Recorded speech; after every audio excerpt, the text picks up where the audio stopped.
आज तिम्रो जन्मदिनमा तिमीलाई दिन म अरू केही सक्दिन। आज तिम्रो जन्मदिनमा तिमीलाई दिन म अरू केही सक्दिन, तिमीलाई सम्झिन बाहेक। तिमीलाई त म तिमी जन्मिनुभन्दा धेरै पहिलेदेखि सम्झिरहेकी थिएँ। तिमीलाई त म तिमी जन्मिनुभन्दा धेरै पहिलेदेखि सम्झिरहेको थिएँ। धेरै पहिले हाम्रो घरै नजिक ठुलो चट्याङ परेको थियो। हाम्रा घरका अरू सबैले टाउको छोपेका थिए, तर मैले मेरो पेट छोपेको थिएँ, किनकि पेटभित्रको तिमी आफै आफ्नो टाउको छोप्न सक्थ्यौ। मेरो छोरा, अब जिन्दगीभरि तिमीले कहिल्यै टाउको छोपेर हिँड्नु नपरोस्। Happy birthday. परालले भरिएको गोरु गाडामा चढेर अस्पताल जाँदै गर्दा बाटोमै परालमै जन्मिएको हौ तिमी। तर तिमीले देखेका कुनै पनि हरिया सपनाहरू पराल जसरी सुकेर नजाउन्। ह्याप्पी बर्थडे मेरो छोरा।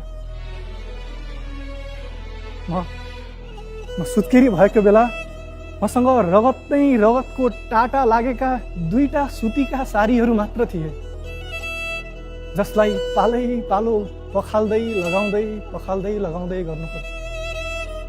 मैले हरेक रात एउटै साडीलाई आधा ओछ्याउँथेँ, आधा ओढ्थेँ, तर मैले तिम्रा लागि पुरा सपनाहरू देखेको हुन्थेँ। ती पुरै सपना पुरा हुन्। ह्याप्पी बर्थडे मेरो छोरा। म माइत जाँदा तिम्रा मामाहरूले दिएको बाटो खर्चै नगरी म खुत्रुकेमा हालेर जम्मा गर्थेँ। दसैँमा टीका लगाउन आएका मान्छेहरूले कोसेली ल्याइदिएको चिनीको पोकालाई म जम्मा गरेर नजिकैको पसलमा बेच्थेँ। त्यो पैसा फेरि खुत्रुकेमा जम्मा गर्थेँ। अनि तिमी पहिलोपल्ट स्कुल जाँदाको लुगा किनिदिँदा मैले त्यो खुत्रुके कुटाएकी थिएँ। तिमीले पनि त स्कुलमा सिकेका सिक्काहरू जम्मा गरेको छौ, कलेजमा सिकेका सिक्काहरू जम्मा गरेको छौ, जीवनमा सिकेका सिक्काहरू जम्मा गरेको छौ। तिमीले पनि त आफ्नो खुत्रुके भरेको छौ।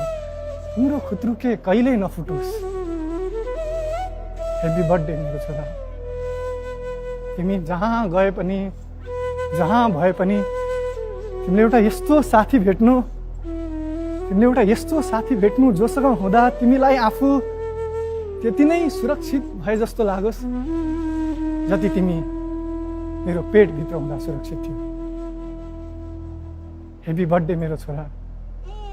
आज तिम्रो जन्मदिनमा तिमीलाई दिन म अरू केही सक्दिन, तिमीलाई सम्झिन बाहेक। तिमीलाई त म तिमी जन्मिनुभन्दा धेरै पहिलेदेखि सम्झिरहेकी थिएँ। छोरा, हामीलाई प्रौढ शिक्षा पढाउने गीता भण्डारी बहिनीले सोचिन्, काकी तपाईँ सुरुमा कसको नाम लेख्न सिक्नुहुन्छ? त्यतिखेर मेरा ओठहरूले तिमीलाई सम्झन्छ। म अम्बाको रुखमुनि घाँस काट्न जान्छु। सुगाले आधा अम्बा खाएर आधा झार्छ। सुगाको जुठो हँसियाले काटेर फालिसकेपछि बाँकी अम्बा टोक्न खोज्दा मेरो जिब्रोले तिमीलाई सम्झ। बिहान बेलुकी गाई दुहुन बस्दा त्यो ठुलो बाल्टीको छेउमा सानो गिलास बोकेर गाईको थुनतिर गिलास तेर्स्याउँदै, आजभोलि आउँदैन त्यो सानो मान्छे, तर त्यो गाईको सानो बाछोले चप चप चप गर्दै गाईको थुन चुसेको सुनेपछि मेरा कानहरूले तिमीलाई सम्झन्छ। हाम्रो घरै अघिको बाटो तिमी जस्तै कोही आउँदै गरेको देख्छु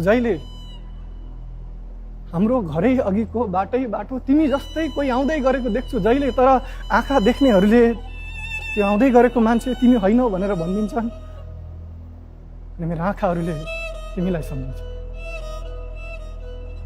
तिमीले तिम्रो मेरो सेरोफेरो किताब हराएको दिन तिमीले तिम्रो मेरो सेरोफेरो किताब हराएको दिन तिमी मेरो सेरोफेरो आउन डराउँदै हाम्रो घरको मूल खाँबोको सेरोफेरो घुमेको थियो।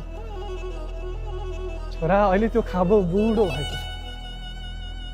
त्यो बुढो खाँबोले आफ्ना दुखिरहने घुँडा खोच्याउनाले गर्दा आज भोलि हाम्रो घर ढकालबा जस्तै कुप्रो भएको छ।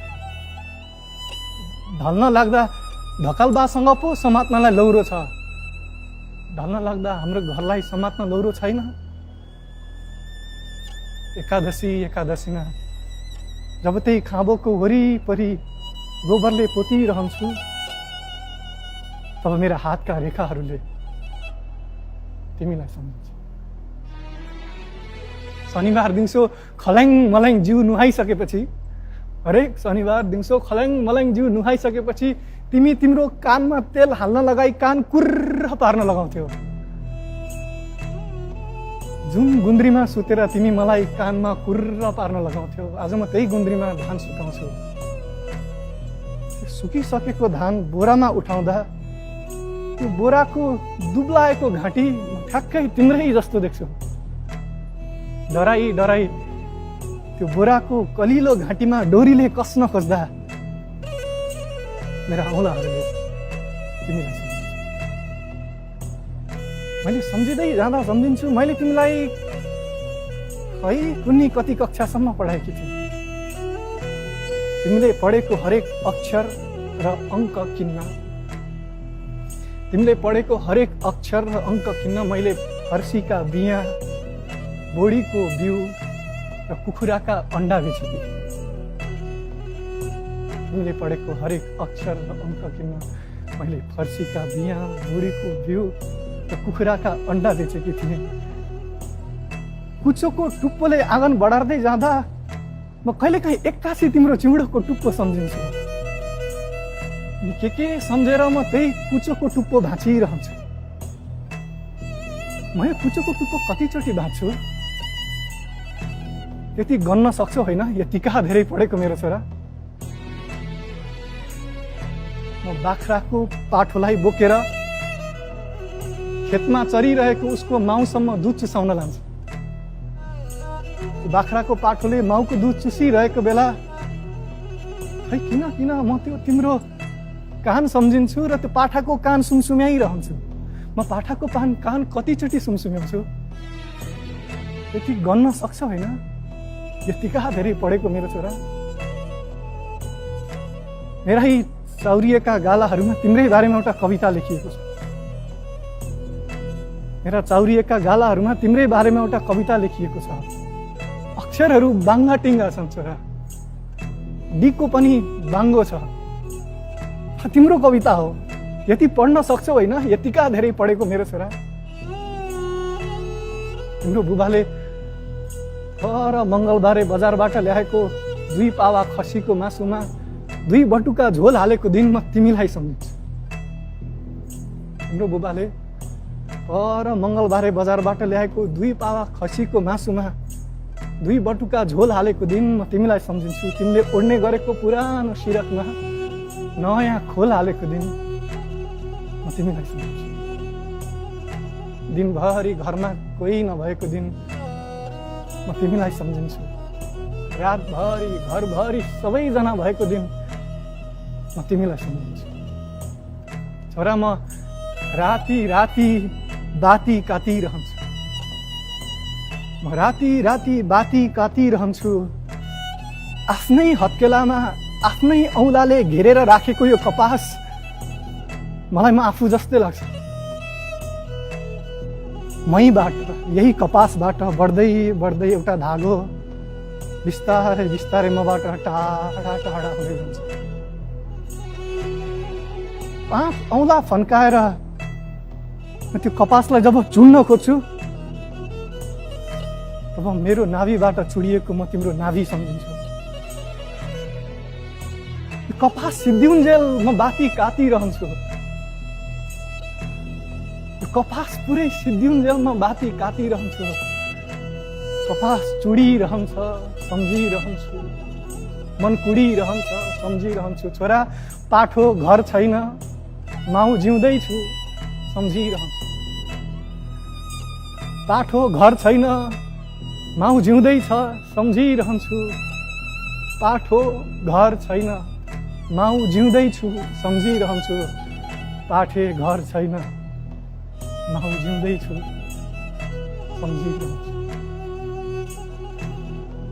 म छु जस्तो लागेको दिन म तिमीलाई सम्झिन्छु।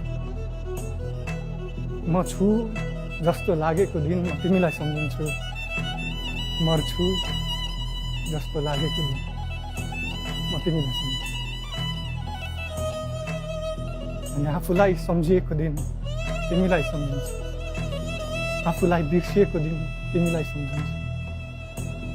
आफूलाई सम्झिएको दिन पनि तिमीलाई सम्झिन्छु। आफूलाई बिर्सिएको दिन पनि तिमीलाई सम्झिन्छु। मलाई नढाँटिकन भन त मेरो छोरा, आज तिम्रो जन्मदिनमा तिमीले मलाई सम्झ्यौ?